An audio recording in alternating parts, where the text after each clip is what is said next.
Good morning, everybody, and welcome. We're going to start, get everyone warmed up, by singing the hymn, I, the Lord of Sky and Sea.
from James chapter 1, verse 2.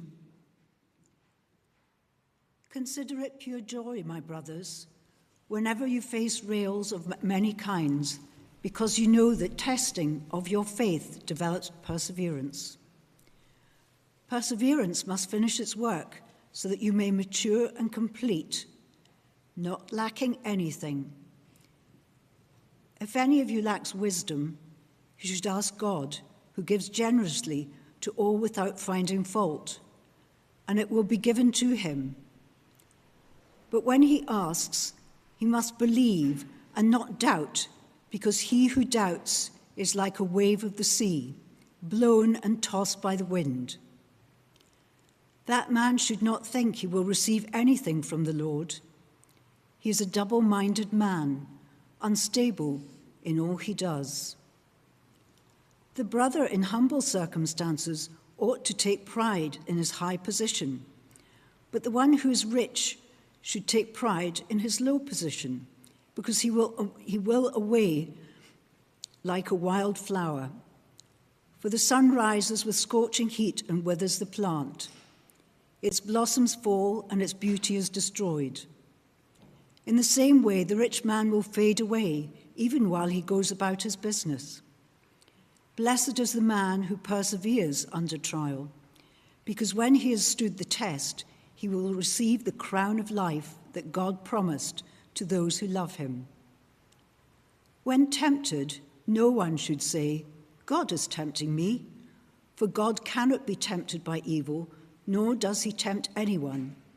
But each one is tempted when, by his own evil desire, he is dragged away and enticed. Then, after desire is conceived, it gives birth to sin, and sin, when it is fully grown, gives birth to death. Don't be deceived, my dear brothers, for every good and perfect gift is from above, coming down from the Father of the heavenly lights, who does not change like shifting shadows. He chose to give us birth through the word of truth, that we may be a kind of first fruits of all he created. Let us pray. Loving God, you have called us to follow you. May we always be open and willing to respond to your call and to use our gifts to serve you. As we meet today to plan the future of your church, may the Holy Spirit guide us. We may have doubts and uncertainties, but enlighten our minds and give us wisdom and courage to chart a way forward, which gives us vision and hope for the future. We are experiencing a time of great change, a fear of illness, of economic pressures, and the threat of war. We pray for those in need that they may receive comfort and help. Give us grace to trust in you and go forward with renewed strength and purpose. Through Jesus Christ our Lord. Amen. Now, on behalf of the Presbytery of Duns, I would like to welcome the Reverend Dr Liam Fraser. We are delighted that he's given us his time to be with us this morning. Liam is currently the minister at St Michael's Parish Church, Linlithgow. He was the first ordained Church of Scotland pioneer minister, serving as campus minister of the University of Edinburgh, during which time he was involved in founding a gardening community project in the Dunby Dykes area of the city, which drew together locals and students. He has recently published Mission in Contemporary Scotland with St Andrew's Press, also available from other sources, which explores Christian mission in contemporary Scotland and making it relevant to today, which is of great interest to us as we look at radical ways of being church in our area. Those of you who attended our December meeting will recognize Liam from Adam's presentation. He is convener of the Theological Forum, the Doctrinal Committee of the General Assembly, and is spearheading the case for reform of our relationship to our subordinate standard the Westminster Confession of Faith. Thank you for coming today.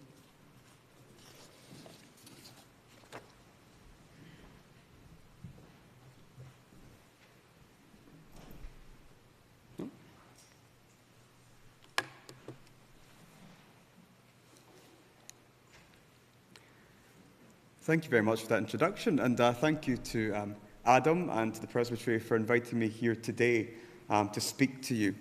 And I'm very aware that you, like most other presbyteries in the country, are about to begin or are entering into a process of presbytery reform, which people are doing in very different ways across the country. And I hope that while you'll learn some things today that might be of interest to you in a general way, there'll be specific things that will be of use to you moving forward as you go about your presbytery reform. So I'm just going to click to the next slide. Hopefully this will work. It does. Superb. Thank you, Andy. So I just thought I'd begin by saying what we're going to do today and what we're not going to do today. And what we're going to do today, first of all, and this is the depressing bit, and I should probably just forewarn you now, there's a sort of depressing part to this talk, and then a not depressing part. So we'll begin with the depressing part. So I'll go up from here, right? But we're going to begin by examining the causes of numerical decline of the church. And I say numerical decline because there's lots of different kinds of decline and lots of different kinds of growth. You can be numerically small or even decreasing, but growing in other ways. So we're just going to look at numerical decline today, though, because we've only got a limited amount of time. We're going to describe some of the consequences of numerical decline, which the Presbytery of West Lothian and Edinburgh, Duns Presbytery, and many other presbyteries are working through right now with their different presbytery plans of developing. And then finally, we're going to explore strategies for maximizing our missional impact with limited resources. And that's where all of us are now. Whether you're in Edinburgh, Glasgow, Duns, wherever, we're all in that situation. But there's certain things we can do to make it better. But it's important to say what we're not going to do, because I'm very conscious coming into a context I don't know much about, and having written a book, which some of you have read, that you maybe are expecting things from me that I can't deliver. So I just want to be really upfront about what we're not going to do today. We're not going to pretend that everything is fine. There are some approaches to mission which really say, there's no problem. It's only a matter of time before we see exponential growth. There's going to be a revival right now, and just prepare yourselves for it. And while it's good to be expectant, we heard from James there that we shouldn't doubt. We should always trust in God's power and goodness. We'll talk about that later on. We can't pretend that everything is okay right now. We need to see both with God's eyes and with our own. We need to see everything that's bad, but also see everything that's good and will be good.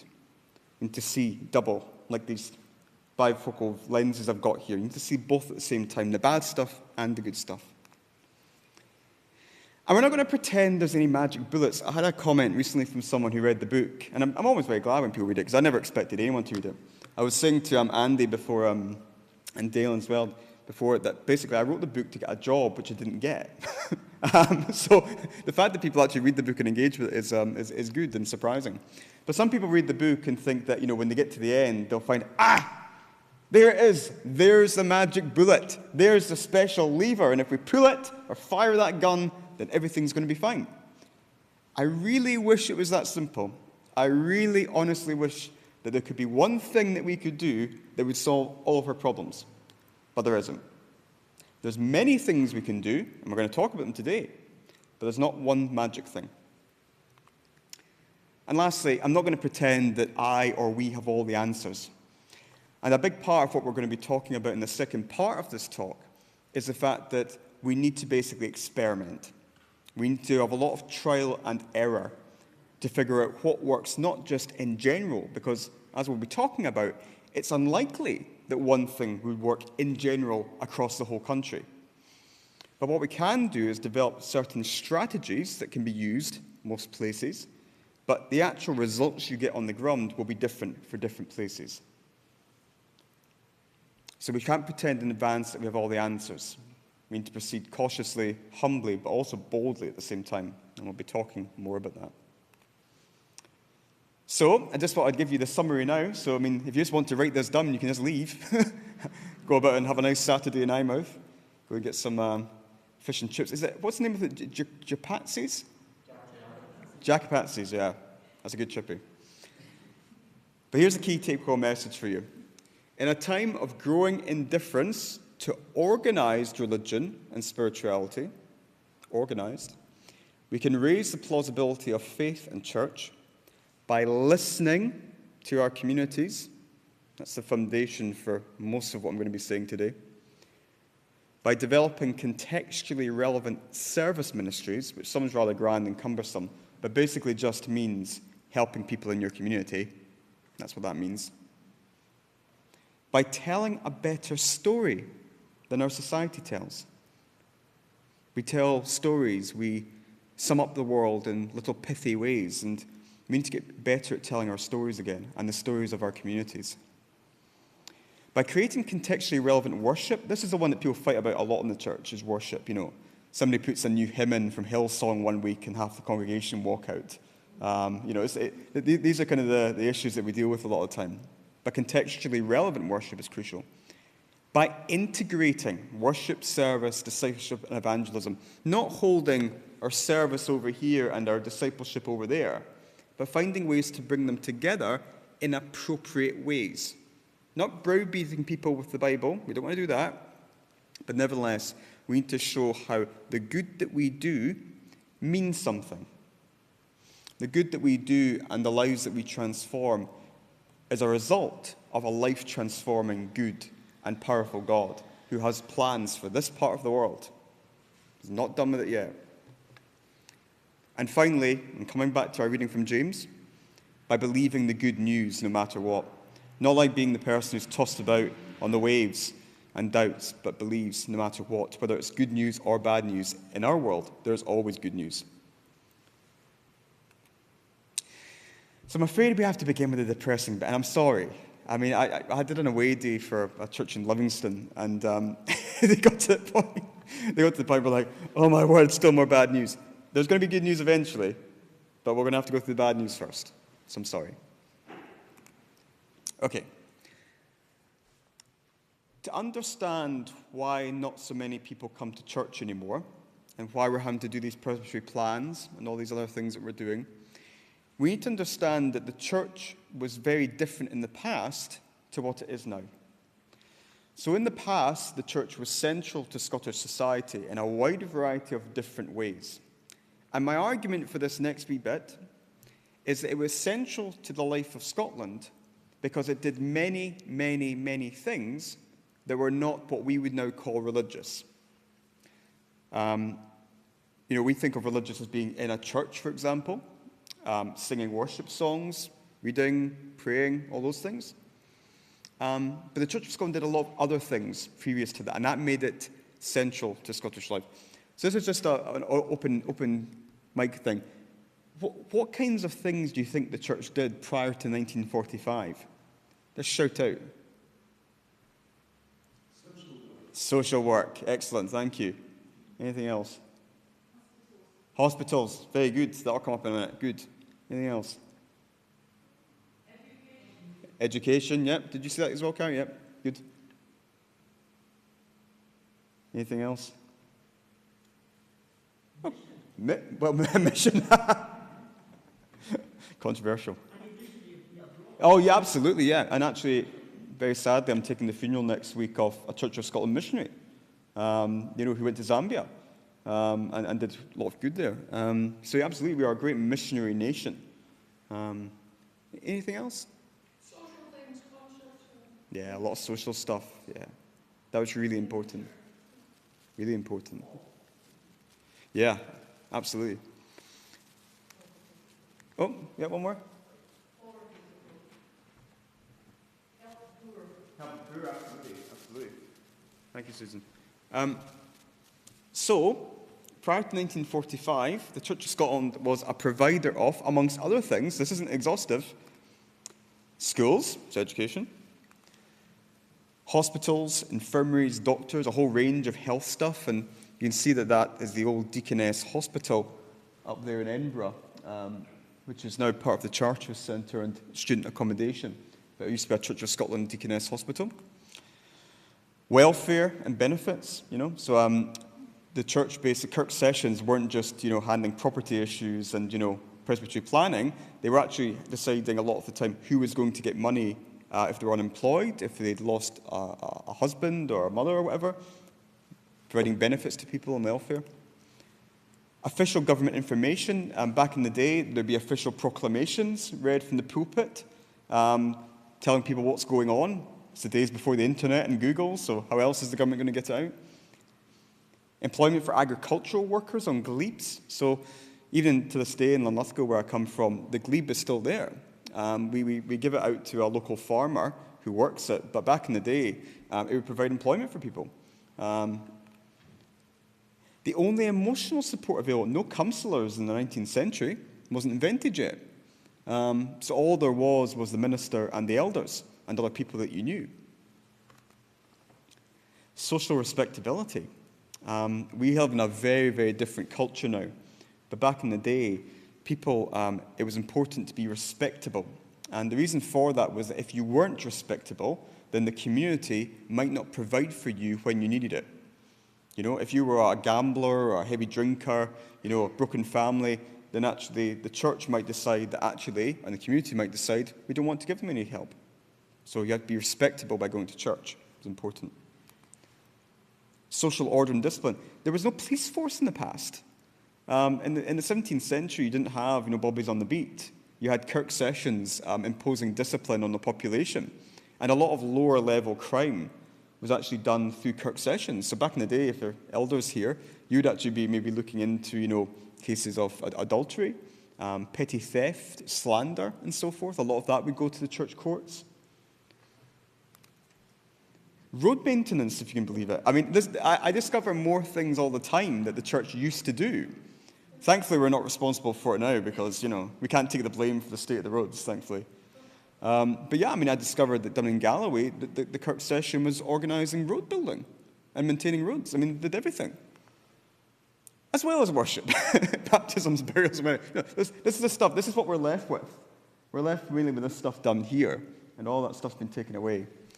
But because we did all those different things, and that's the crucial bit, because we did many things that the government now does, or the local authorities do, we were absolutely central to Scottish life. It was not possible not really to have an opinion about the church, because it was such a high-profile thing. It would dominate your life in all sorts of different ways, from cradle to grave, schooling, healthcare, social care, road maintenance, respectability, discipline, everything. It's absolutely essential. It was essentially the state before the state existed. And that's important to remember. Okay. So in that context, people might have had, doubts. They might have thought that maybe this isn't all true. But they could never seriously say it out loud or, get a big group of people together to believe that. Because it was impossible for people not to see that the church was important. The church was clearly important when it was doing all that stuff. Clearly important. But then it all goes a bit wrong. And this is where our story starts to pick up. The church was doing all those many, many different things. But then things start to change. And the big change that happened was when, in 1843, the Free Church of Scotland broke away from the Church of Scotland. And you might be wondering, well, what on earth could that have to do with anything? But it had a whole range of very, very serious consequences, which we're still living with today. The first one was that because we ran all the schools and hospitals and everything else in the country, when about 40% of the ministers and upwards of half the population left the Church of Scotland, that meant that we did not have the people or the money to run all those schools and hospitals and road maintenance and all the other things that we did. In addition to that, the state was also split. The councillors, magistrates, government were split over the issue too. And therefore, the state couldn't give preferential treatment to one church over another, which meant that they started taking over more and more of the things the church used to do. The church can't fund it anymore or people it, so the state steps in and takes over the schools, the hospitals, the social care, all the things we talked about there. But in addition to that, the Free Church also built another church in almost every parish in the country.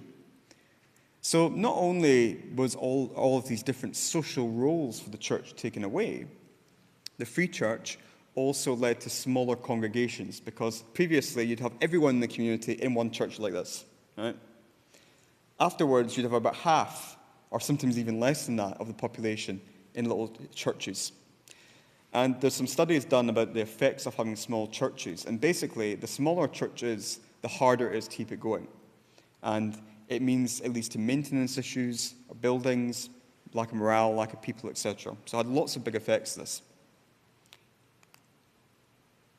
Yep. So when we talk about secularization, which you might have heard secularism, the secular, they're quite big words. But all secularization really means is the way in which, to begin with, all of the things the church used to do, which made it central to Scottish life, were gradually taken away from it by the state. And crucially, that wasn't the state's fault, that was the church's fault.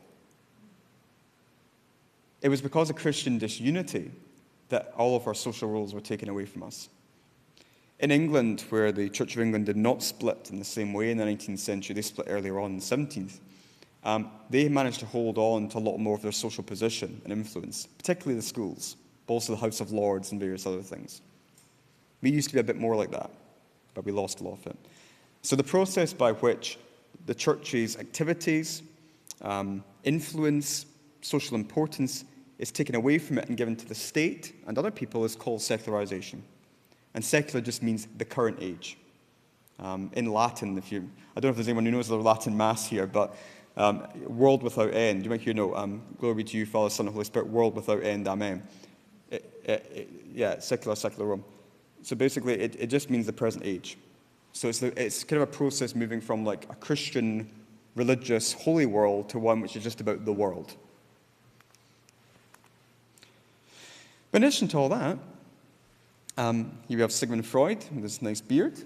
And Sigmund Freud started to develop talking cures for emotional problems and psychoanalysis. And this was developed further in the course of the 20th century. And you might be thinking, well, why is he talking about this? Because as I said to you before, a big part of the church's social role was caring for people. There were no counselors, there were no psychotherapists, there was nobody. There was just the minister and the elders. And that's all there was. And therefore that makes the church once again really important if people have depression, as we would now call it, anxiety, they lose someone, some disaster happens, they have a mental health issue, whatever it is, the church was the only thing there to help them. And then after this, there were other alternatives. People didn't view their depression or anxiety as a spiritual issue anymore. They viewed it as a medical issue. And that changed the role of the church again.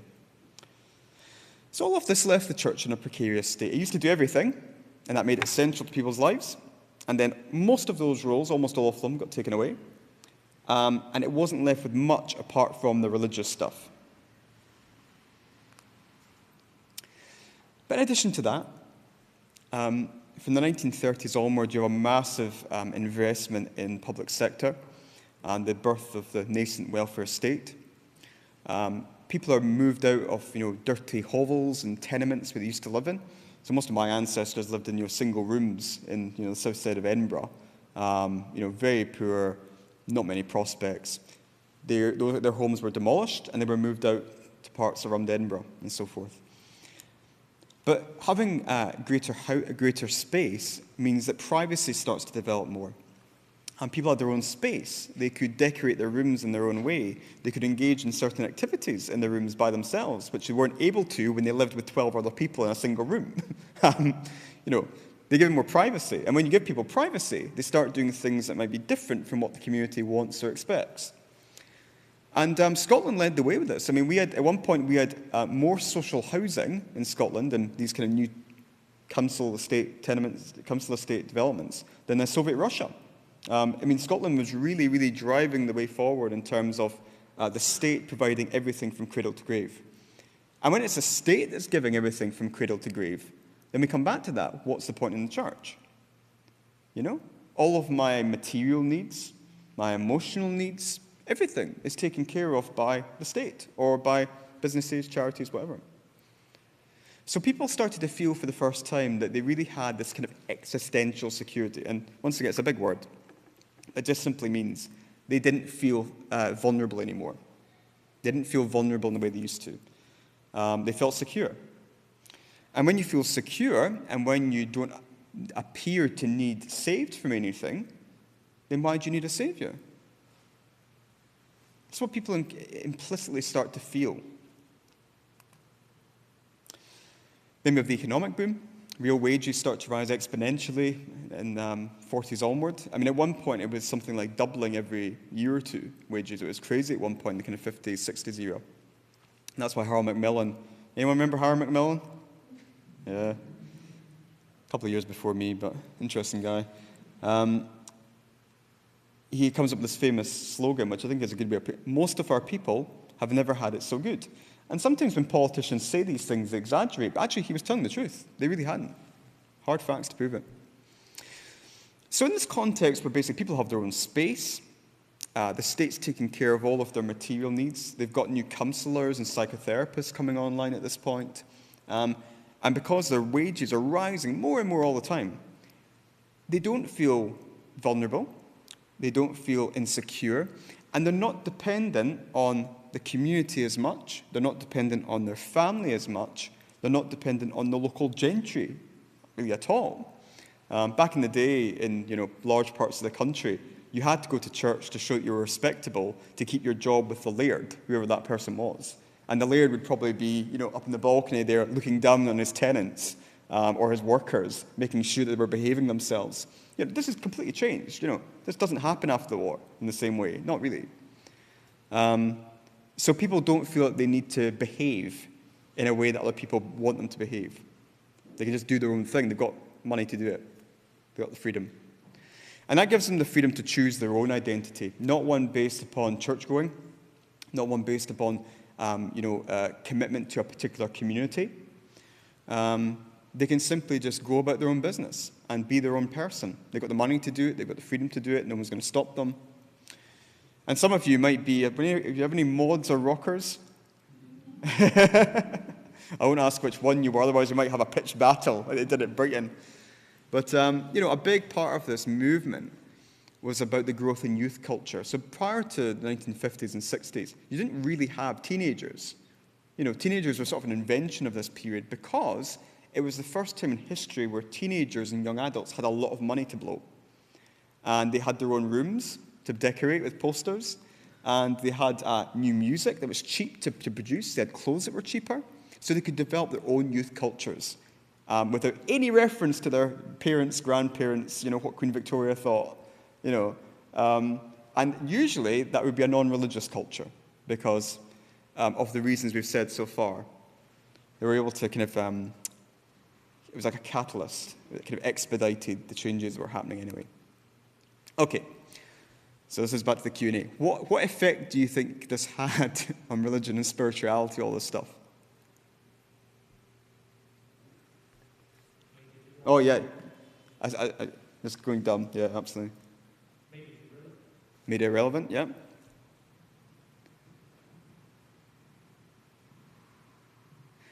Anything else?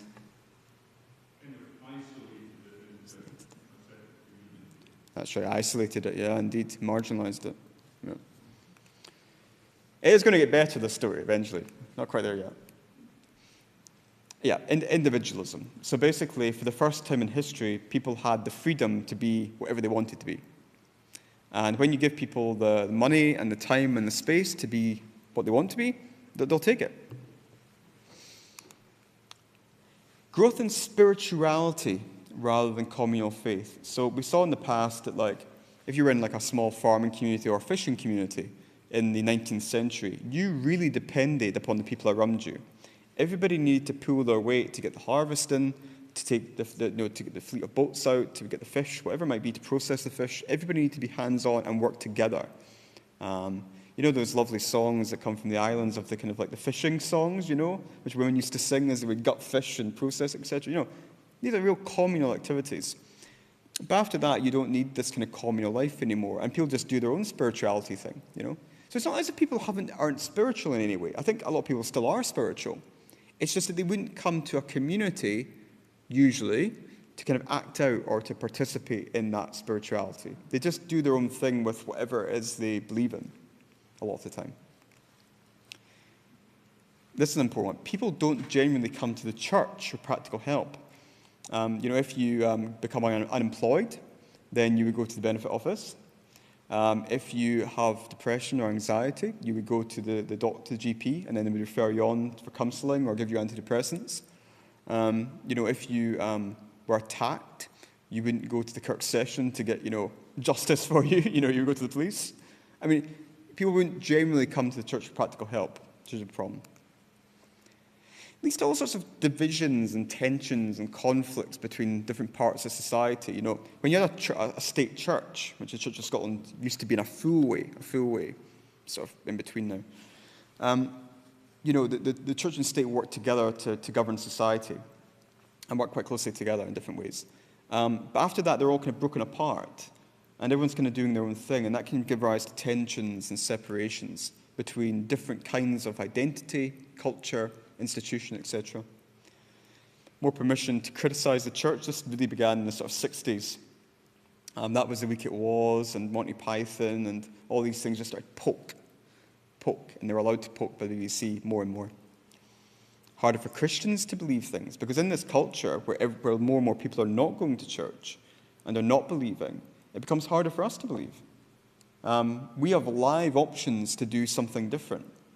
And most of our neighbours take them. It's harder for us sometimes. Generational conflict. Different ages believing and doing different things. This is a classic story about, parents who, used to go to Sunday school themselves. The children go for a little bit and they don't go so much anymore. That can lead to tensions and, sadnesses. So generational conflict. And but the one thing to say, and we were talking before this today about Eyemouth and Coldingham and other places. There's a lot of regional variation. And this is the thing this is going to become really important for the good news, which we'll very soon get to. There's a lot of differences depending on where you are. In Lewis, for example, something like 40 or 45% of the population still go to church. As we see in a minute, it's a lot less in other parts of the country. But even here, it might be possible that actually there are pockets of more Christian, cultural Christianity, more spirituality. So you can't just say blanket that everything's bad. It's very contextual. Depends on where you are. And that's just some of the further effects of all of this. So religion becomes personal rather than communal. Religion becomes private rather than institutional. And this was in the 1960s onward. You have the kind of new age that's coming into being.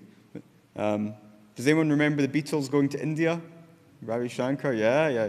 This was the kind of first time where normal people kind of realize, all right, there's this entire world of Eastern spirituality, and it's possible for us as Liverpudlians or Mancunians or Scots or whoever it might be to learn about these cultures and become part of them. So people kind of turn their back on their traditional cultures they're raised in and enter into these new cultures. But we come back to that basic problem, the basic problem of unbelief. If all of our needs are taken care of, and if we don't feel that we need saved from anything, why do we need a saviour? People don't always articulate it like that. They might not think that in their minds, but they would feel that implicitly, and that would affect what they do or what they don't do. So I'm conscious of time, so I'm just going to kind of skip over this bit. If anyone wants the slides, they can have this. Just talking about the different ways in which one thing leads to another, etc. Okay, so that's the background, some of it. There's more in the book if you want to read it. But we come now to the kind of today, right? This is what's relevant to us. What are the consequences of all those changes for you and I, this presbytery, the Church of Scotland, etc.? So, to orientate ourselves to this a wee bit, we're going to have the big church decline quiz. There's no prizes, just more decline. No. So, just shout it. How much do we think the church has declined in the past 3 decades? What percentage? 50. Oh, good opening gambit. More or less than 50? More? Okay. Oh. Okay. Right, so you're saying more than 50% or more. Okay. It's like wasn't it like The Price is Right or something? You know, it's like, I don't know, one of those game shows. 65. Well, there you go. Okay. And what percentage of Scots now regularly attend church? What do we think about that? 2%. 2? Oh, okay. Anyone want to go higher or lower? 3. There's an optimist right there.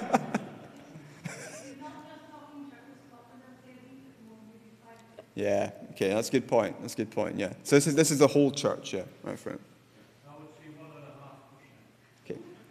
Right, so we're going to race to the bottom here. You're actually going to be quite surprised, actually. You're going to be pleased with this. It's actually about 7.2%, actually, regularly go to church. Now, I want to say the big caveat, this is the general figure, right? So in some places it's lower than that, and in some places like Lewis, it's just, 45%. That's totally different. But if you average it all out, it's about 7.2. In some areas, though, yes, it does go down to about 4. That was pre-pandemic, however, and we come back to that. This is the unanswered question about the pandemic and its effects, because this was prior to the pandemic. But, let's say it's about, between 4 and 7%. It means that, the overwhelming majority of people do not go to church. Over 90% do not. I think someone said 50%, sir, well done. Overall, maybe you read the book. Overall church attendance has declined by 50% in 30 years. So that's a big drop. I was born in 1986. And this census, which this is based on, was done in 2016, 2017. So basically, in my lifetime to that point, church going had declined by 50%. But Church of Scotland attendance declined by 40% in only 14 years. This was before the pandemic. Before. That's a big drop. That's probably the biggest drop in the world, sadly. We're leading in something. But there's still, it's not all bad news, and we'll come back to that. But sadly, for younger people in particular, in 2016, 3/4 of 18 to 34-year-olds said they had no religion. Now, it really depends always on what questions you ask and how you ask them. As you'll know from the independence referendum, for example, and the Brexit referendum, how do you ask the question? So you always have to take this with a bit of a pinch of salt. But certainly, this was a way of saying, if you really had to choose, do you go to church, do you affiliate with a church, etc., then, yeah, it'd be something like this. It's pretty stark. Yeah. So, consequences. That's what we're living through right now. A lack of attenders in church leads to a lack of money and morale. If fewer people are coming along and putting their hands in their pocket and putting it in the collection plate, then that means the church has less money for maintenance, for ministry, for mission, everything. But also leads to a lack of morale. If you see your church declining over a long period, it can sap your strength and your energy and your spirit. Also, lack of new volunteers. People are not coming forward as they used to run that, the guild, or to become part of session, or to become part of the property team or the treasurer, or whatever it might be. There's a lack of volunteers, and that then leads to burnout of existing volunteers, so people like you and I, and then the loss of programs and ministries. So if there's not enough people to do something, it will just stop at some point. That's the reality. But it's not all bad news. And we're going to start picking up now. That was the lowest point, right? So that's the lowest point. That's probably quite low too. So let's pick up a bit. But a loss of attenders does mean less nominal Christians. Now, I don't want to dwell too much on this, but I simply mean people who probably had not much live faith, who maybe didn't have a high rate of commitment, but maybe were involved in the church enough to sort of cause problems. And there's quite a lot of evidence from the 1960s and 70s that the Church of Scotland had more of these nominal folk than other churches did. and it created some problems. So we have less of those now. The people who remain, people like yourselves, tend to be more committed and more faithful. That's a good thing, not a bad thing. The loss of money means that we need to be more creative. We can't afford ministers and workers and so forth in the way we used to, which means we have to get more creative with our resources. We need to be really on the money and on the ball, thinking through what can we do to improve the situation. We need to get creative. Lots of volunteers also means that members and elders have more input into worship and missional projects. I think, Susan, you're going to be helping congregations, is that right, to look after and to run worship services more? Yeah, indeed. So this is one of the things that's happening, and actually it's a good thing, because you were involved with Church Without Walls, weren't you? Yeah. I mean, Church Without Walls over 20 years ago, and before that even, were saying that it was so important for all of the people of God to be involved in worship, mission, ministry, right? Not just the ministers, or maybe the MDS workers, so everybody. And actually, this gives us an opportunity to realize that everyone has gifts, everyone has talents, and everyone can participate and be part of the Church of God and help to lead. So that's positive, not a bad thing. Okay. Right. Pause. Draw breath. Does anyone have any questions just before we sort of go on to the more optimistic bit? No? Okay. There'll be more time for questions at the end and discussion. Okay. Now that's a bit small, so I'm sorry about the text. You'll have to strain to see. But there are some things that we can do. In the previous slide, I talked about the importance of being creative, that we're being forced to be creative. Necessity is the mother of invention. And actually, we are having to get more creative and more thoughtful and more on the ball now because of this. And there's things we can do. And the basis for all of it is this one: listening to our communities. Now, as we've been talking about back in centuries past, the church was absolutely central to the community, right? It wasn't as if you had the community here and the church away over here. They were like that. They were enmeshed. There was a distinction, but there was really no difference. The people who went to church on a Sunday morning were your neighbors, your workers, your employers, whoever. They were all just, that was the community at worship on a Sunday morning. That's not the case anymore, and we've been pushed to the margins, And the issue with that is that sometimes we don't no longer understand our communities, and they don't understand us.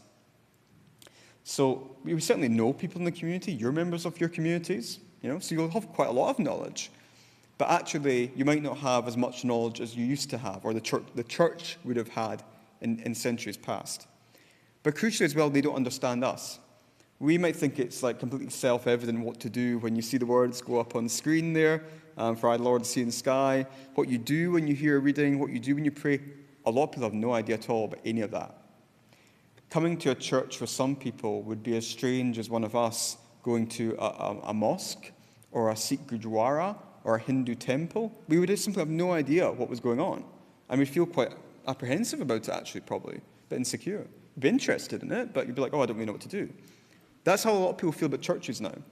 It's not second nature to them. It's not intuitive. They don't understand. So one way of trying to learn more about our communities, and one way for them to learn more about us and what we value and what we think is important, and what we believe God is wanting to do in this community and other communities, is through community auditing and community surveys. You're probably quite familiar with the idea of a survey. You go and you ask people questions about things, but community auditing and community listening are sort of a bit more involved and take a variety of different approaches. And their purpose is, they have different methods. They involve questionnaires, as you would imagine, but they also involve one-to-one interviews, group work, and a variety of other methods. And the purpose behind all of these different forms of listening and asking and conversing is this: to identify need. There's not a community in the country that doesn't have some need. And even though the state is wonderful, and there's wonderful charities and businesses and other groups that help people, there's still a lot of need. And so one thing we do this for is to identify what those needs are. We can't presume that we know what the needs are. We need to ask people. If you look at the Gospels, it's really, really interesting that when Jesus encounters people who are obviously, from our perspective, obviously in need, obviously unwell, Jesus doesn't just say, okay, right, I can see you've got leprosy, I'm just going to cure your leprosy. He doesn't do that. He often says to them, what do you want me to do? What do you want me to do? How can I help you? And the reason for that is twofold. First of all, because actually, from a human perspective, we might not know what people need. We think that we know exactly what someone needs, and they don't need it. We can't presume. But crucially, when you ask someone, what do you want to tell me? What do you need? What do you want? You actually treat them like a person. You don't treat them like a project. You treat them like a person. And that restores their agency and their sense of being a self who's valued and loved by God. So it's to identify need. But it's also to identify potential. Because actually there are lots of assets in the community, land, skills, knowledge, resources, that are just lying around at the moment and are not being used in the best way. And community auditing and surveys help to identify those assets, to identify the potential in our communities. So an example would be there's a bit of waste scrum somewhere, and it's just full of rubbish, and it's an eyesore, and no one's using it for anything very useful. You might identify that actually you would make an excellent community garden, and you would work with the community to develop it, to develop skills, friendship, produce, whatever. You might have a situation where you discover that you have a large group of youth in your community who are, quote-unquote, up to no good, right? But you discover that actually a few of them are really, really good at spray painting or are really, really good at, something else. And rather than letting them, destroy walls, you say, okay, right, you've got a skill here. Let's put it to good use. Let's have art classes. Let's do something creative with your spray painting. Why don't you teach someone else how to spray paint, Identify potential. But also to identify causes that people care about. Is there a road that's killing people? Is there something in the community that's an eyesore? Is there something that's causing ill health? You can work with the community to try and do something about it. So those are kind of three main things. But the other last thing, which is important, because a lot of that stuff could just purely be sort of, the church doing social work, and that's it. There's nothing wrong with that. But I think that one of the other things that's helpful is to find out what people think about the church and about faith and about spirituality. Once again, we might think that we know, and we've been talking about some things we think we know today, right? We do know some things. But actually, it's when you have one-to-one conversations with people about their views about the church, about faith, about spirituality, about Christ, that you start to dig beneath the surface. So in the course of doing this kind of work, it's important to ask them, sometimes specific questions, but at least general questions about their views about faith, their views about religion, spirituality, and so forth. And you'll know what's appropriate for your community and what to ask. And you go about this by identifying key people. So, people who have leadership positions in the community, healthcare workers, doctors, the local pub landlord, whatever it is. There's certain key people who can really make the community what it is. You talk to those people, have interviews with them. You work with community groups that are already in action and see what they think. And you can do this ecumenically, this kind of work. This is not something you just need to do as the Church of Scotland or as a particular parish. You can do this as church groups and actually say, we're going to work together to understand our community. In Untitled, we're actually working with all the churches and with the local community development organisation. So actually we've got both churches and community groups as well working to try and figure this out. And they've actually very kindly allowed us to ask questions about the church and about faith. So it's not incompatible with secular groups. And we'll talk about, and now you might be thinking, how on earth do we go about this? So I'll come back to that at the end. But once you've looked into what people need, where the gaps appear to be, you can start doing something to try and fill them. So as we've been talking about, one of the effects of all those changes we spoke about was that people are largely indifferent to organized faith, right? They don't really have much interest in what the church is, what it believes, what it's doing. And that's a problem for us. But one of the ways in which you can pique or, make it provoke or, touch their interest a little bit more and to undermine the indifference is by meeting the needs that they actually have. Not just talking about things they have no interest in, not offering programs that don't meet any need, but to address the things they actually care about, the things they actually need and want. And when you do that, when you've done your listening exercise and you figured out what the needs and potentials and issues are, and you actually develop projects and initiatives to actually address those needs and those wants, then you can actually start to make an impact and get noticed. So it makes a difference to the people themselves that you're helping. Hopefully their lives are improved or transformed in some way. But it makes a difference too to the wider community. This is another important thing. There's some studies that show that people are more likely to come to church when the church appears to be doing what they believe the church should be doing, right? So if Christians act like Christians, people start to take notice, it turns out. And so if they see that actually you're working with a youth group in your community, you've developed that community garden, you've opened up that food larder, whatever it might be, they'll think, oh yeah, that church actually is acting like a church. And actually they think, okay, they're good for the community. Things are starting to happen here. It raises the plausibility of the faith. If you say that, God has great plans for the world, but people never see any of those plans realized in their community, they're not going to believe you. They're just going to think, okay, right, they believe that, that's fine, that's nice, but, nothing's changed. When they see the change, to take a phrase from someone else, you become a provocative church. You provoke questions, you provoke thoughts. You provoke something in people and you pique their indifference. So listen first, develop things based on your listening, implement them, start transforming people's lives, then people start to notice a bit more. And when you've listened and you've started doing things that meet concrete needs and people are a bit more engaged than they were before, you need to start telling a better story. And this is quite hard and it requires some thought and spiritual discernment. But you need to basically tell a better story about God's plans for your community than the society does. So if I can sort of summarize society a wee bit, there's more in the book. Our society its default setting is that people live their lives the way they want them to live, and they largely seek to realize their own desires, hopes, wishes as individuals or as small family units. Right? They'll tend to less look outward to the community and the wider world. In the past, they were forced to look out into the community and wider world, but now they don't have to in the same way. And that doesn't mean people are not interested, though, in transforming the world. And the church actually needs to take the things that people intuitively feel about themselves, about their community, and need to narrate it in a different way. They need to tell us different kind of story about people's lives and about the community they live in. So, you'll become aware of this when you do the listening, but people have stories about their communities, about what their communities mean, about the cultures they come from.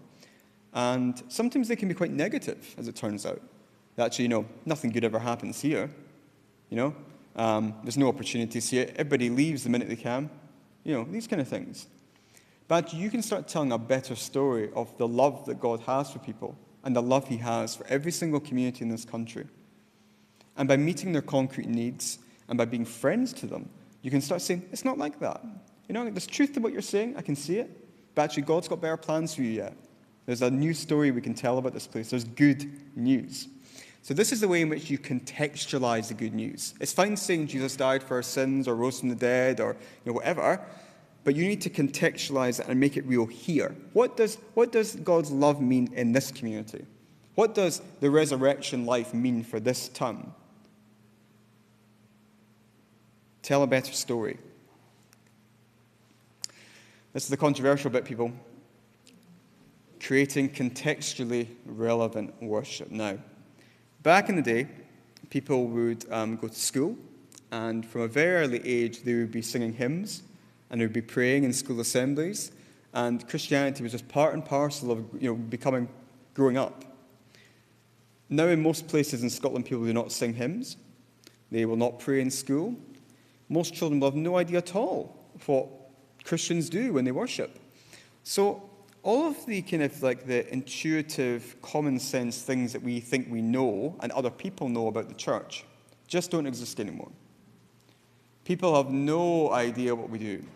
And when they come in sometimes and they discover that we sing these 19th century hymns, and we behave in this way that no one behaves anywhere else in society, they're like, this is just really weird.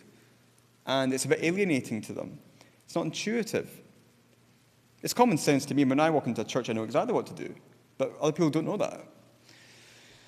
And so if we love our communities, if we really love them, and if we really believe that God has a plan for them and wants to bless them, then we need to find ways of actually worshipping and offering worship to them that allows them to worship God. We need to find ways of allowing them to express their deepest yearnings for intimacy, for hope, for new life, for forgiveness, everything. We need to find new ways of doing that because existing church culture does not easily meld with contemporary culture. We need to be able to find new ways of placing people and their stories within God's story. Church can't be exactly like the world because then nothing will change. It has to be a little bit different, but we need to lower the bar for entry into worship and spiritual reflection. And the question we should ask is not, and this is going to be really difficult, it's not what worship do we like, what worship does our congregation like, but what would allow people outside the church to make a connection with Father, Son, and Spirit? What would allow them to know God's love for them? What would allow them to express what they're feeling? And that can be done in different ways. You might have heard of fresh expressions before. Certainly across the border, Cumbria in particular, there's a huge variety of different fresh expressions. And in some parts of the Church of England, a large proportion of church communities are what they call fresh expressions. And that can take a variety of different forms. It can be experiential. It can be involving craft, resort, clay, etc. It could be outdoors. It could be online. Or alternatively, it could just be worship, but in a style that people are more familiar with. So it could just be people playing guitar. People are familiar with guitars in the outside world, and they listen to people like Ed Sheeran, who has an acoustic guitar, and he's very popular. So if you actually have worship that's a bit more like the style they're familiar with, they might actually connect with it more. It might be more intuitive to them. And I say that as someone who really, really likes traditional worship. If there was no issue, I would just be quite happy doing it forever. I really like it. But sadly, people outside the church maybe connects with them less. We're nearly there, people. We're nearly there. But crucially, you've got these kind of different things. You've got your listening, you've got your serving the community, you've got telling a better story, you've got the worship. But you're not just doing these things parallel to each other. So your worship here, and you've got your service here, and you've got other things here. They need to be converging with each other and integrating. Right? They need to link into each other. And they can link into each other in different ways. It can be based on personal invitation. So you could actually say, if someone comes along to a service ministry, you could invite them to something else. It could be by trying to think very carefully about people's spirituality and trying to tailor things to them. But we need to develop what they call discipleship pathways in everything we do. And this is basically how you move people from the edge of the church and further away from Christ. Those are not always the same thing. You can be very involved with the church and be far from Christ, and vice versa. But people who are maybe further away from God, maybe turning up to a social event that you do, maybe some kind of service that you're offering, whatever it is, and how you move those people from there into a closer relationship with Christ through different forms of discipleship. And that can, the obvious one would be an alpha course, right? That would be the traditional thing to do. But actually, my feeling now, and there's some evidence to back this up, is that alpha is actually too high a barrier now. So at one point, alpha was like really easy, but now it's actually probably too high. And you probably need to find things between nothing and alpha now. It might be an opportunity for pausing, for mindfulness, for meditation. It could be simply a walk. We walk outside and we just reflect a wee bit about how beautiful the world is. Just little stepping stones from having no relationship with God and very little church involvement to something else. And these need to be consciously and intentionally interwoven and interlinked with each other. So don't try and separate out, here's where we help people by giving them food, and here's where we worship. It's trying to find ways in which these things converge and integrate with each other, because if they don't integrate with each other, people will not move from the service stuff you're doing into a deeper relationship with God. And there are lots of different theologies behind this. Some people think we should just, give, and we should just give unconditionally. There's no conditions on anything. But nevertheless, if we believe that there is good news, and if we believe that entering into a relationship with God transforms people and can help them, then we should share that. It's as simple as that. Don't have to do it in a weird way or a nasty way or a creepy way, there's plenty of creepy ways of doing it, which you don't want to do. But, just get to know people and just share something.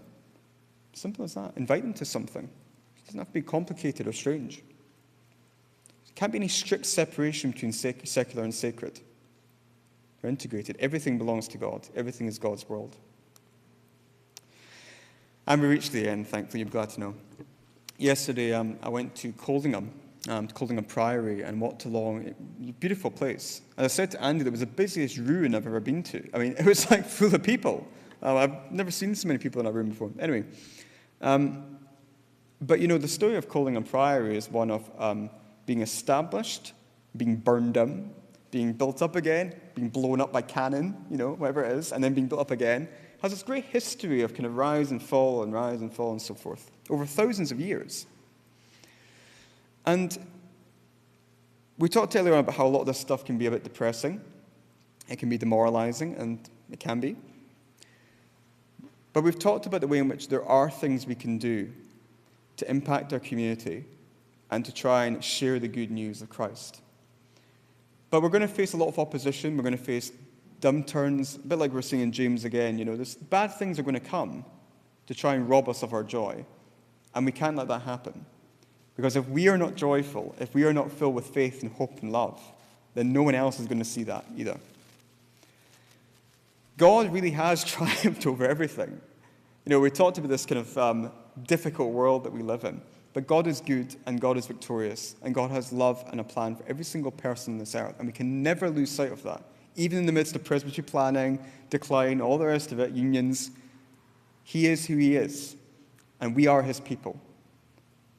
And crucially, our worth is not dependent on how many people come to our church on a Sunday morning. I'm a parish minister. I see my attendances rise and fall all the time, right? But we all have to hold on to the fact that we are redeemed, we are saved, we are loved, and we will enjoy eternal life with Father, Son, and Spirit forever. Our worth does not depend on anything that happens, anything. Christ has won that approval and that value and that love. And we give thanks for the small things. We can't, I would love it if there was a revival tomorrow. I would love it. Nothing would give me greater joy. However, we have to prepare for the fact that that might not happen. But we can take joy in the small things.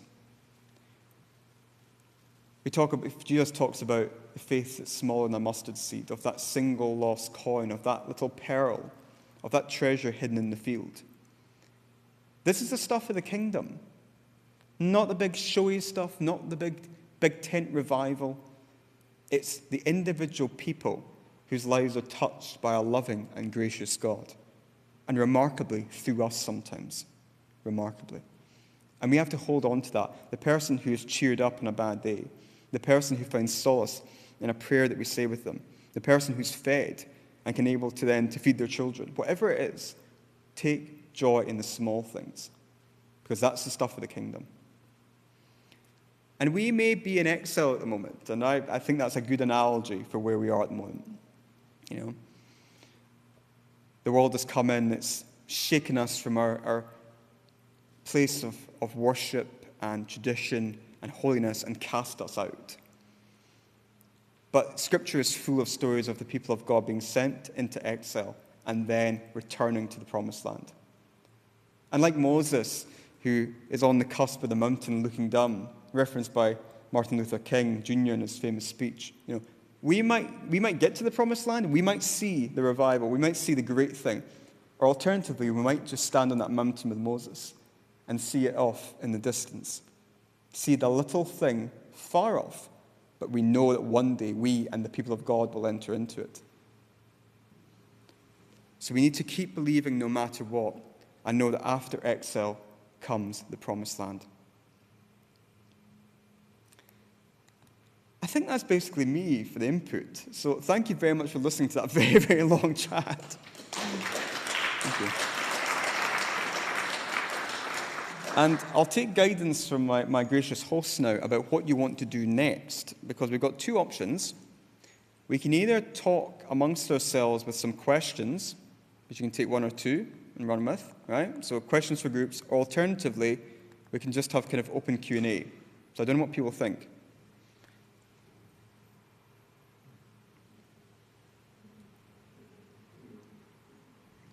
Do we fancy talking with people, or do we want to just ask questions? I think maybe we're conscious that it's really special for us to have you here. And so the opportunity for us to ask you questions will be one we wouldn't have at another. Okay. It's not very often people say that to me, so thank you. my wife doesn't usually say that, so. Okay, we'll have open Q&A then. Okay. Could I ask about your current church at St. Michael's, which was quite a traditional church, and I know it's a big church. In what way is worship different now that you are the minister from how it was before? Yes, it's a very good question. And the answer is that because of the pandemic, we used to have 3 services.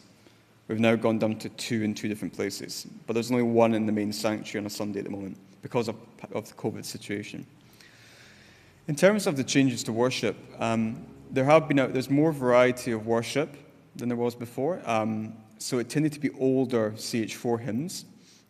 The older kind, the more kind of CH3 end of CH4. So there's a bit more variety in worship. We have some contemporary worship. We have more traditional stuff. The other thing is there's more time for reflection in the service. So after the sermon, we have like a reflective piece. Where there's a question usually, and people reflect on it based on the reading. But the big differences haven't occurred yet. And the reason why we've done it in this way is because St. Michael's is quite a large congregation. And because it's a larger congregation, it allows us to actually have a variety of different kinds of worship on offer. So the plan really in the spring is to try and actually create a properly contemporary worship service, because we've still got a lot of people coming along who like traditional worship. So the idea of the fact you should just get rid of traditional worship is not necessarily correct. There's still a lot of people who like traditional worship. I like traditional worship. But it's about trying to create, new opportunities for different kinds of things. So how can I have a menu of worship, essentially? Now, of course, that can be difficult when you've got a smaller church, when you've not got enough people, enough time. And that's why probably in a situation that most churches find themselves in, the best thing to do is to actually work with other churches to do that. So rather than everybody putting on their fresh expression, or everybody putting on their contemporary worship, or everyone doing their outdoor church, or whatever it is, work with a group of churches to do it, and you'll find it more manageable. So we're going to be starting up a completely new service, which will take place in the hall rather than sanctuary. We've already started a form of outdoor church, where basically we walk out into nature, and there's an activity usually and a wee reflection, and we do something together, so we're doing that. We've also online stuff, so we've got a photography church online, where people go around and take photographs based on a kind of theme. It's usually a kind of spiritual theme of some kind, and people take photographs of it. And we have a surprising amount of engagement with that. People like taking photographs, and it's easier now than ever because of mobile phones. And actually, Susan, your videos, for example, where you go out, and just film whatever you're doing, that's the kind of thing which people seem to connect with quite a lot. So we're doing that as well. But yes, I think it's harder when you've only got a smaller group of people and you've got one diet of worship trying to diversify. Diversification is the key here, and experimentation. But I think you can do that when you group together with other churches. It becomes a bit more manageable then. And it aids, inter-church working. You can make it ecumenical too. If you have Anglicans or URC or Roman Catholics, get them involved too. So it's changed a wee bit already, and it will change more in time to come. Thank you for that. That's really exciting. And for an old guy like me,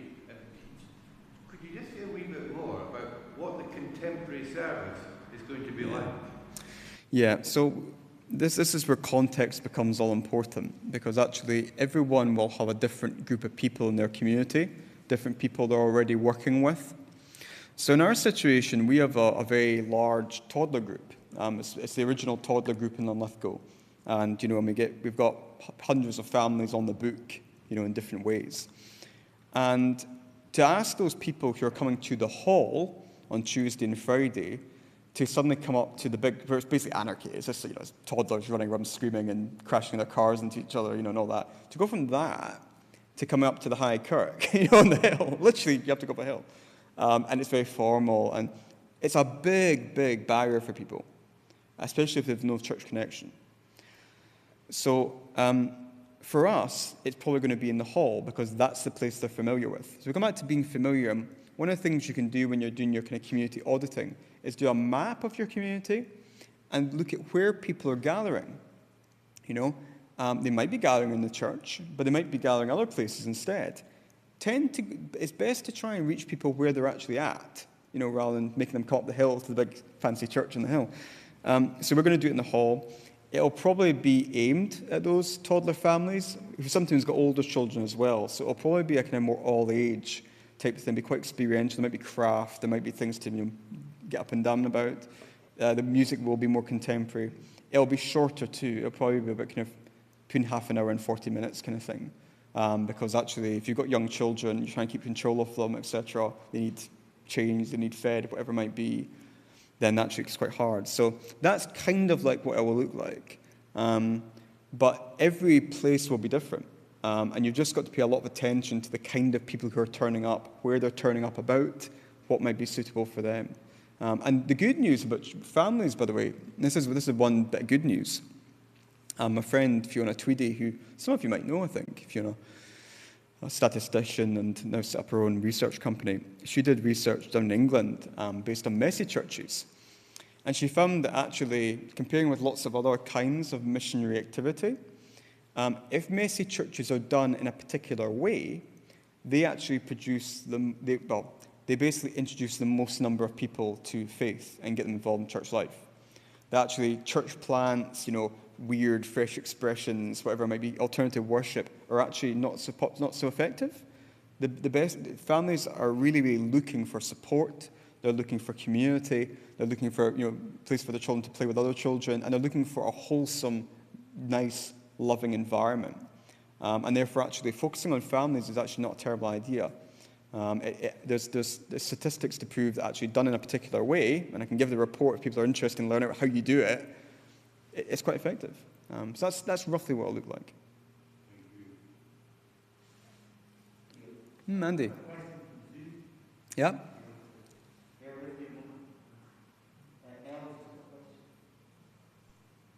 Oh, goodness me. It's very fancy.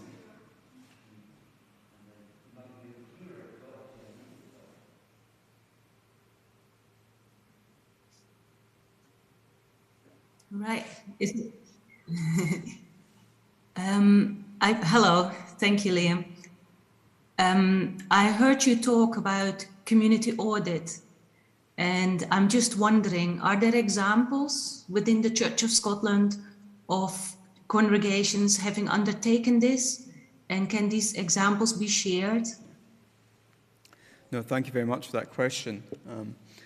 The good news is, yes, there is. And even better than that, there's also agencies who will come and potentially do it for free for you. Could I have the slides up again, Andy, just for a wee sec? Sorry, you might have to disappear for a moment, sorry. I'm really putting Andy to the test here today. This is an impressive setup, Andy. I like this. So, in terms of further resources, one of the things is Cinnamon Network. So Cinnamon Network is a Christian charity which offers either training to do community auditing and listening, or alternatively will actually come and just do it for you, depending on what your circumstances are. And they've got a lot of experience, and they've worked in contexts all across Scotland, including a lot of Church of Scotland's. And it's about a year to a year and a half process. It's not as scary as it sounds. You get full training, full support. They do debriefs with you, everything. And in terms of places where it's been done within the Church of Scotland, there's two examples. One would be, for example, in a place like Ricasey in Glasgow, where they went in and they did this kind of work. They went with the key workers, health professionals, doctors, lawyers, shopkeepers, pub landlords, whoever it might be. They met with different groups in the community, and that allowed them then, and they had consultation events too. They had fun days, for example. They had like a Bumsey Castle and a barbecue, and people could come along and give their views about the community. And yeah, I mean, it seems to work pretty well. They started up various programs, and on the basis of those different programs, then kind of relaunched the church in that area. So that's one. In terms of my own context of Untitled, we're currently doing one. So we worked with the other 4 churches in Untitled, so every church was involved. Apart from the very small Brethren church, which only has 1 family in it, but we invited them. So most of the churches are involved. And we're also working with the Community Development Trust, and we're doing the same kind of thing. So we're going around all the key schools, doctors, etc., talking to them, different community groups, youth groups, gardening groups, historic groups, whatever, to try and get a picture of what our community is like. There's also so Cinema Network would be the kind of one group to go to, but the other one would be, if you want to do it as a presbytery, then let's say Fiona Tweedy does kind of like presbytery-wide analyses sometimes as well, to give an overall view, or a particular term within a presbytery. And she uses some of the stuff which is on this list here. So Church of Scotland Statistics for Mission, which is very, very helpful. Gives you a breakdown of who lives in your parish, how well off they are, what their education is, how, what some needs might be. You have a good basis for trying to hone and tailor your work. There's also stuff on the government websites as well. So yeah, there's a wide variety of resources to go to, and there's various forms of expertise and experience of doing it. And I think it's really helpful. It gives you real concrete information about the real people that you're with. But crucially, and this is the key thing too, you build up a relationship with the people you're interviewing. That's the crucial thing. Let's say you've actually had trouble in the past getting to know a particular group or a particular profession or institution. This gives you a really neutral way to start building a relationship with them and to show that you care about your community. So yeah, hopefully that answers your question a wee bit. And I can send round maybe more examples as well of particular churches that have done this, because there's been quite a few of them. So I'm happy to maybe draw a list together and share it.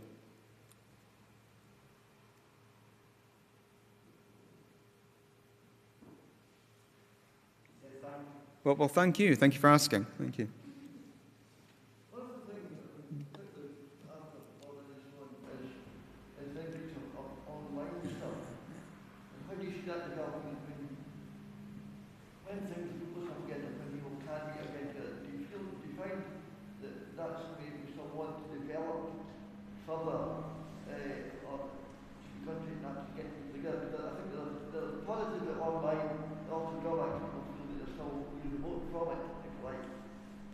How we use that.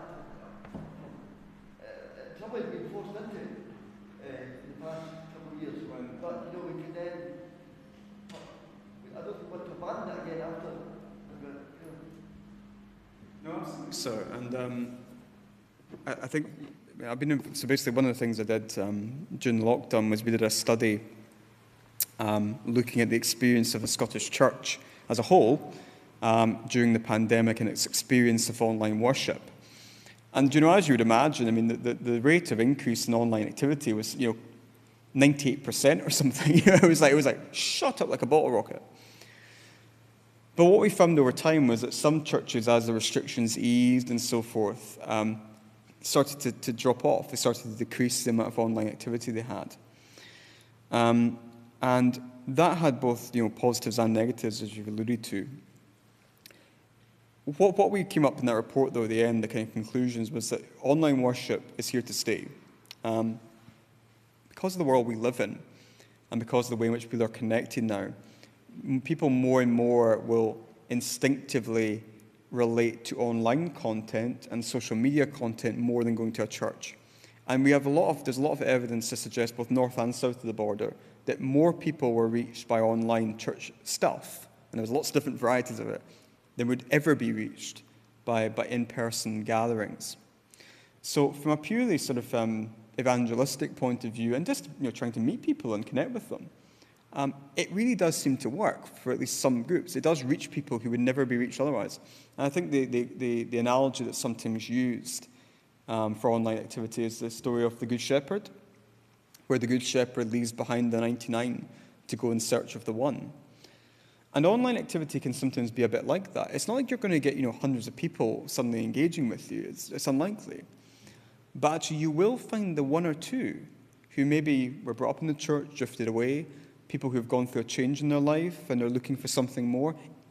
We talked about, the threshold thing again, and some things are high threshold and some things are low. This is a really low threshold for engagement. Like looking at a Facebook post or a video, online. Like no one sees you. You don't have to go anywhere. You can just listen and watch. Really low barrier. But, so I think it's here to stay and all the rest. But I think that it's important to remember that online is not just one thing. So it's not like, it's a binary between stuff like in-person or online, and like online is just one big thing. There's all sorts of different ways of being online. On a very basic level, it's just having a presence on a website, and particularly on social media. Social media is the big one, because this is the way, Facebook, for example, most towns in Scotland will have a kind of community group online. So like iMouth together, or, Lithgow Facebook group, whatever it might be. And just simply posting and engaging with people in these groups is quite helpful to get the word out, to make it seen, to have a profile on this world that people inhabit. But there's also different kinds of more intentional and focused ministry. So something like Sanctuary, there's more in the, I got this out because there's more in the book about this.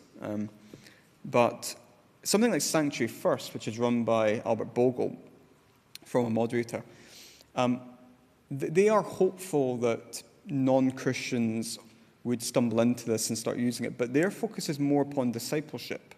So they're hoping that existing Christians will engage with this and learn from it and develop their faith. Or maybe people who are drifted out of the church may come back. But if you look at something else like Destiny Church in Edinburgh, so Destiny is a sort of like mini denomination, which is now fragmented rather spectacularly, but they had a really interesting online ministry for a little while, where they actually had a separate studio and had a whole online service purely for people online. And because of their theology and their approach to faith, it was all geared up towards the big decision to come to Christ, right? So like the entire thing was geared up to that. And they had, hundreds of people coming forward and saying they wanted to believe, and they would then be contacted by people and, would hopefully then find their way into other forms of church life. So I think we have to be, what I'm trying to say is, when we do online activity, we need to recognize there's lots of different kinds of online activity, and we need to be very clear about what our aims are, what our objective, what we're trying to do. Are we trying to build up existing Christians' faith?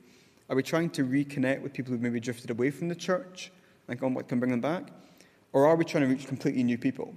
And depending on what our aims and objectives are, that might then change what kind of approach to online activity we want to do. But I agree with you insofar as I would find it surprising if the church ceased to be in person at all. And I think there's some things about church life which you can only do when you're in a room with other people. And there's theological reasons for that, but there's also practical reasons too. And to me, the walk of discipleship, which is about dealing with, let's be honest about people, dealing with difficult people in the real world, that's how you grow as a Christian. You can't do that online in front of a computer. You have to get involved in an actual concrete community, working with people completely different from you. And you learn to forgive. You learn to have forbearance. You learn what love means. And you're served as well. People, when you fall in hard times, people love you back. So I don't think that's disappearing, but I think we need to recognize we need to do online. But what we do online, it's debatable.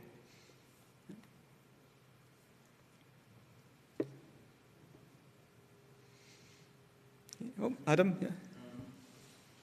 In your book, so you didn't refer to it this morning, but you did identify one of the factors that has not helped the church is the form of theological education which our ministers and other workers have received.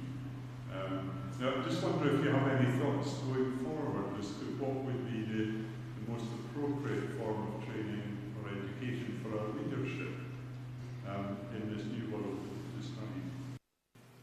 This is a very, very controversial issue, and as convener of the Theological Forum, we have a lot of university professors on our committee, people who work in universities, and they are generally offering a fairly traditional form of education, which would not be dissimilar from one they'd be doing centuries ago. The syllabus, okay, the particular authors you're reading, maybe the assessment has changed over time, but the actual kind of broad subject areas and style of delivery has not really changed in 300 or 400 years. And as we're alluding to, our society is completely and utterly different from the world in which universities arose and the world in which the church arose. And as we're alluding to in the strategies for mission section of the talk I gave, what we really need to do now is develop a whole other palette of skills and wisdom. I study systematic theology. I think that good theology is crucial for any church and any church activity. So I don't think you can compromise on theology. But the way in which theology is taught, the way in which it's instantiated or made concrete in particular communities, the way in which people think about that in a community is completely changeable. And what we need to be doing is we need to be, I think, maybe 2 or 3 things in particular. First of all, we need to be giving people the skills to be able to read their context, to read the room, if you like. So if you go to a divinity school at the moment, you will learn about systematic theology, you will learn Bible, etc. But very rarely will you ever be told, here's how you would listen to your community. Here's how you would discern God's presence and activity within a community. You just don't get taught that stuff. I did 1 module of practical theology. That was all I got, one semester of practical theology. And it consisted of stuff a bit like this, about church decline. High Anglican worship for Church of Scotland, and that's Peace and Reconciliation in Northern Ireland. That's all I got. No one ever told me how to actually read my community, and that is crucial for the work of ministry, whether you're a minister, elder, whatever. So I think we need to be giving people the ability to read their community, to listen, and to do the kind of community auditing stuff. That's really crucial. The other thing, though, is about how to actually apply doctrine and Christian tradition and principles to particular contexts, which is a practical theological skill. And once again, we're not really doing much practical theology in divinity schools at the moment. And we're also not teaching people how to pioneer and to be creative. There's a story about, I don't know if it's true or not, but someone's right. They did an international study about creativity. And they gave a whole bunch of different groups of people a can of juice, an empty can of juice. And they said to the different groups they were interviewing, right, your task is to create as many different uses for this can as possible, right? It sounds completely stupid, right? But it was very revealing. And they did this in different parts of the world, different groups. And they found out that the people who were the most inventive with that empty can of juice were street children in India, right? They could come up with about, I think it was about 50 or 60 uses, for this empty can of Coke. And apparently, the people who were least creative were certain kinds of professor. Why? Because they never had to be in a position where they had to be creative and inventive. We, my friends, are in a position now where we have to be inventive, and we need a completely different palette of tools and skills and strategies. And one of the things which you can do in terms of training is something like the Forge Pioneer training. Now, Forge has got this really kind of, I think, unfair reputation. Some people think, oh, well, because some people are charismatic or involved, they must be stark raving mad. They're not remotely like that. I mean, the teaching is basically completely as you would expect. And then there might be some worship that's more charismatic. That's about it, And it's teaching people the actual tools to read their context, to apply Christian theology and tradition to context, and then also how to create things from scratch, and how to build a team, and how to disciple people. All the stuff that you never get taught about in divinity school. So to me, while some people in the church do need to still learn systematic theology and Bible, I really believe they do, they also need a much wider range of skills, and we need new training mechanisms, a bit more like Forge, to make it happen. Hopefully I've not offended anyone. Anything else?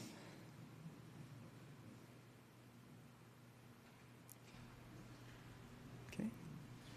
Oh, sorry, yes, sir. Yes. I find myself in a prime position in terms of the church. I am a minister, retired albeit, but a minister.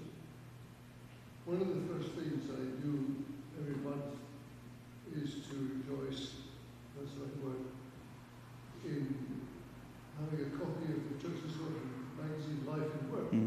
First thing I do is to turn over the page to parish register and see who has passed on and all this. It can be depressing, it can be enlightening. One of the things that is getting worse and worse is the lack of people going into the ministry. What are the causes of that? I can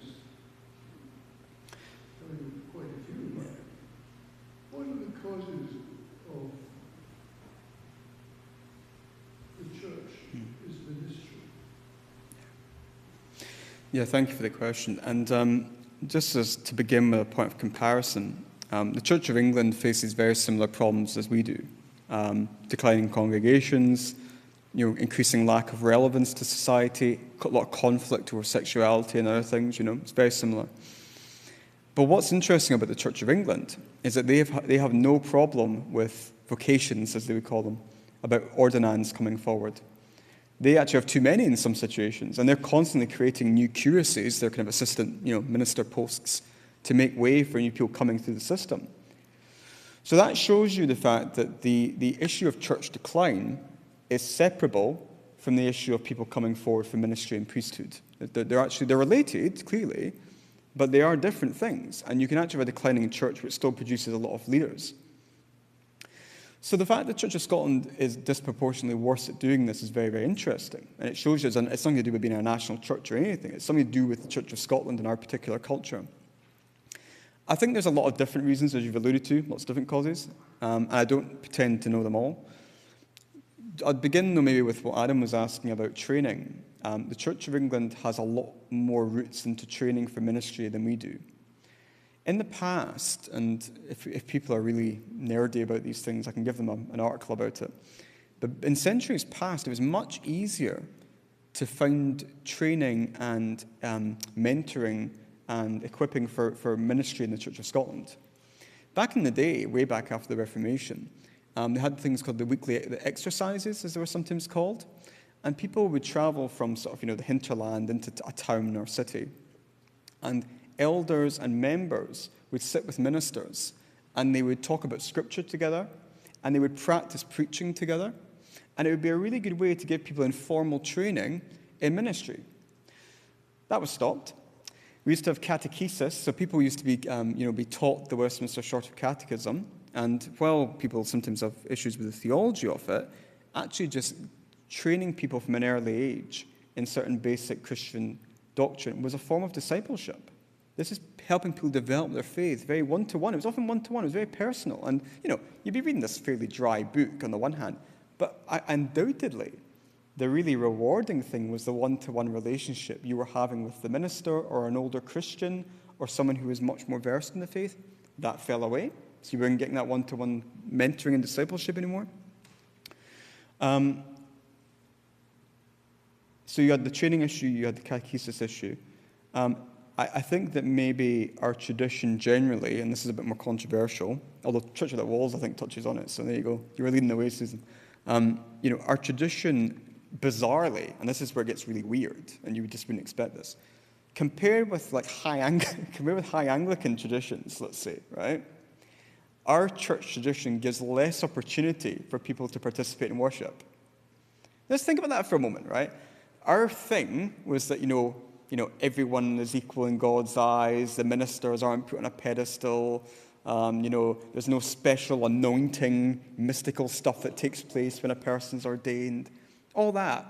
But in practice, in Scotland, the minister had a position and an authority that was far in excess of anybody else, pretty much in Christendom at some points, The iron rod that some ministers wielded was extraordinary and would never have been allowed.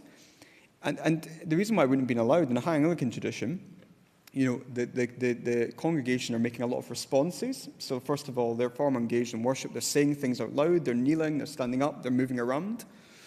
There's opportunities to serve at the altar in different ways. Altar boys, altar girls, choirs. All sorts of different things need to make that work. So all the priest is obviously really important in that situation.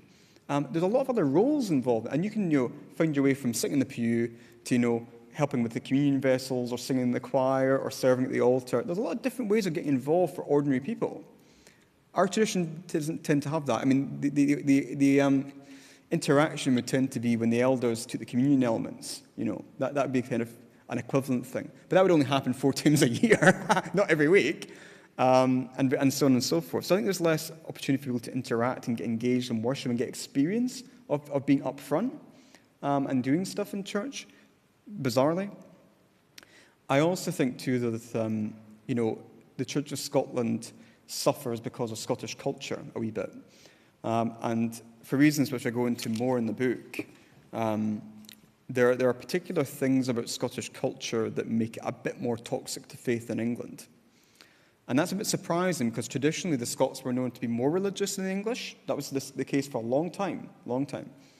But for the reasons I've alluded to a wee bit there, latterly, the last kind of 50, 60 years, that's been reversing. And in the last 20 years, particularly since the Scottish Parliament came on the scene, Scottish religiosity has kind of fallen off the edge of a cliff.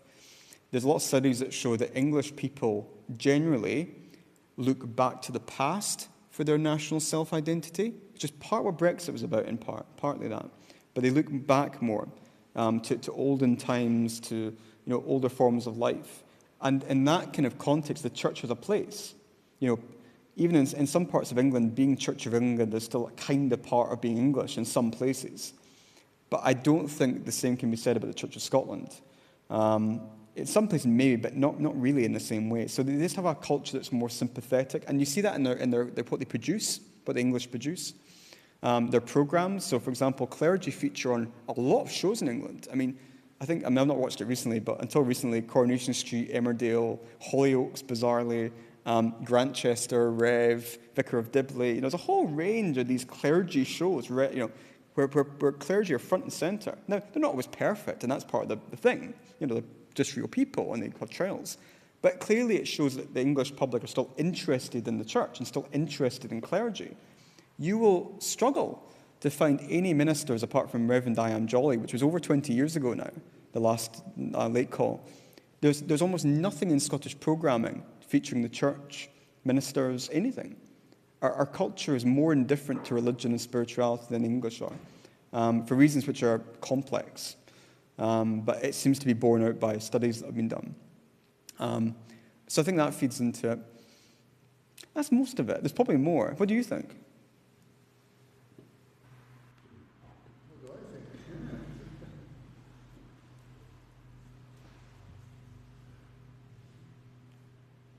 I think?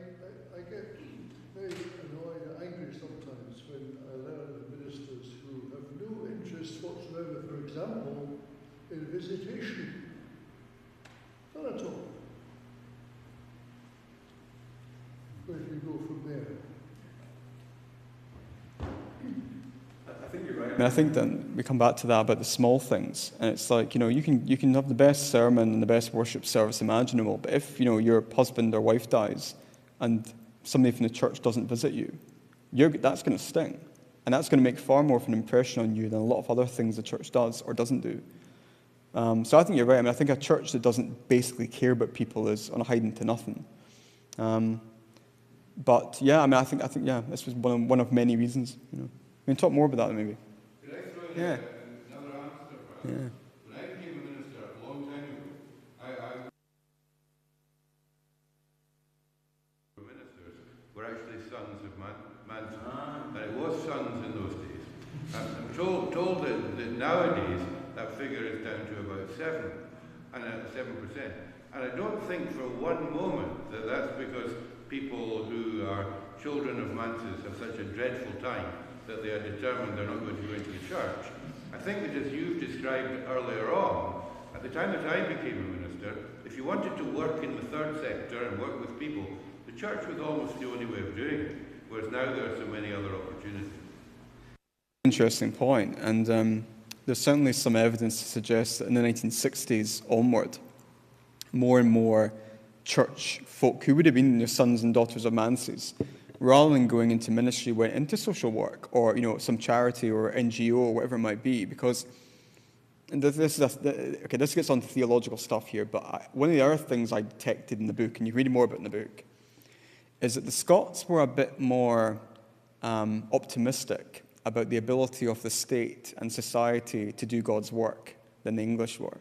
The Church of England was always, probably because it wanted to hang on to control, I think that's part of it, but they were always a bit more sceptical about the ability of society and the church to do God's work, and that meant they held on to more things. Because of Scottish theology, the way it went, they thought that God could act through the state and through society as much as, or more than, the church. Right? Now that's a very interesting idea. But if you believe that, then actually, as you said, you don't need to go into ministry to make the world a better place and do God's work. You can do God's work by becoming a social worker or by running a charity or by just doing anything else. Well, actually, if you come from a high Anglican background where you like to hold on to control of schools and so forth, you will not have that view, and therefore you'll be training your people to say, no, if you want to make the world better, you stay in the church and you become a minister or a priest, or you become a deacon or whatever it might be, Stay in the church world. That's where you make a difference. So I think you're right about that. And also there's another thing there about generational issues as well, that so Steve Bruce and Glendinning, they looked at the kind of generational changes in Scottish religiosity. And they're a big thing, which I think is true. And I didn't talk about this in the book a lot, because actually we stray into ministry in contemporary Scotland rather than mission in contemporary Scotland. It's a different thing.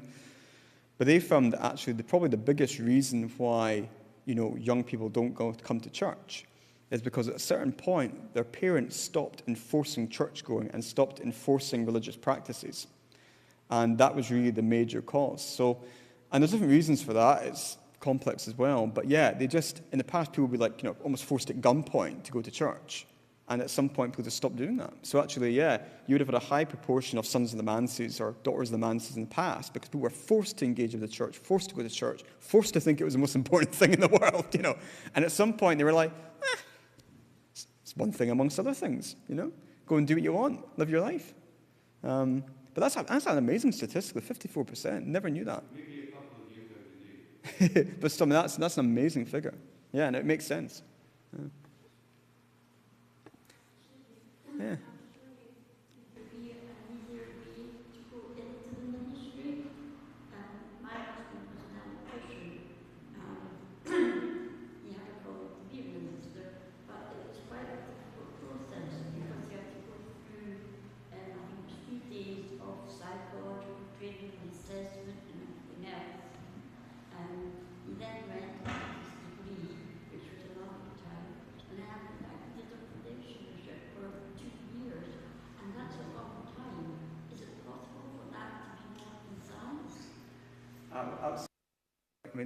Thank you for raising the point, and it comes back to kind of what we're talking about a wee bit. That the way in which we train ministers has got harder and harder and harder over the years. It was much easier in the past. I was talking about the missionary who I'm burying next week. Lovely man called Ian. Someone might know Ian Walker. Anyone know Ian Walker? Maybe some of you did. Worked in Zambia, and he also taught at St. Combs. And St. Combs was an example of an institution that we had which enabled to train people in a way that didn't involve them doing a university degree for 3 or 4 years. You could train them in lots of different ways. And we used to have a lot of places like that. And over time, we gradually got rid of all of them. So all we were left with was the degree program in universities, which is, as we've been talking about, not for everyone. And it's not always the most useful thing you can do for somebody. And we have systematically dismantled all of our training mechanisms, and the Church of England still got loads of them. So actually, in the Church of England, for example, your husband, first of all, there would probably be more ways to serve anyway in ministry, and they've got a much larger non-stipendiary priesthood. Large parts of the country are run by non-stipendiary priests. But also, too, they have lots of training mechanisms to enable people to, for example, stay in work while studying for ministry. to do long distance. It was, and also in some situations, more financial provision.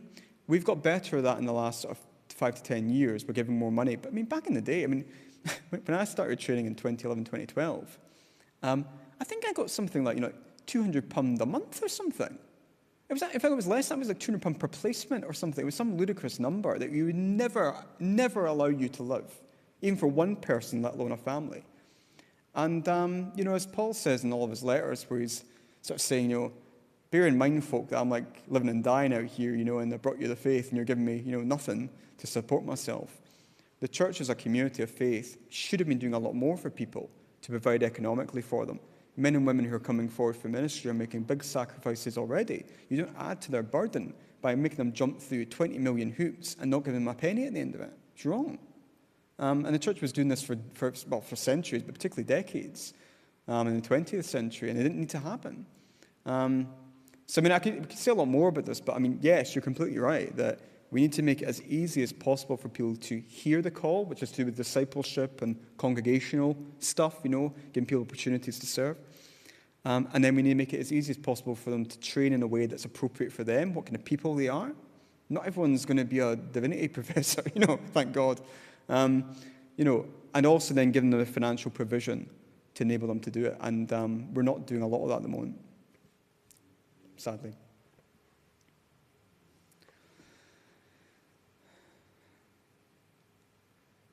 We might be drawing to our end of our time, I think, are we? I'm not too sure. Okay. No further questions? Well, Liam, I'd really like to thank you. That has been very informative and given us an awful lot to think about, so thank you very much. Thank you. Our time's coming up to 12:30.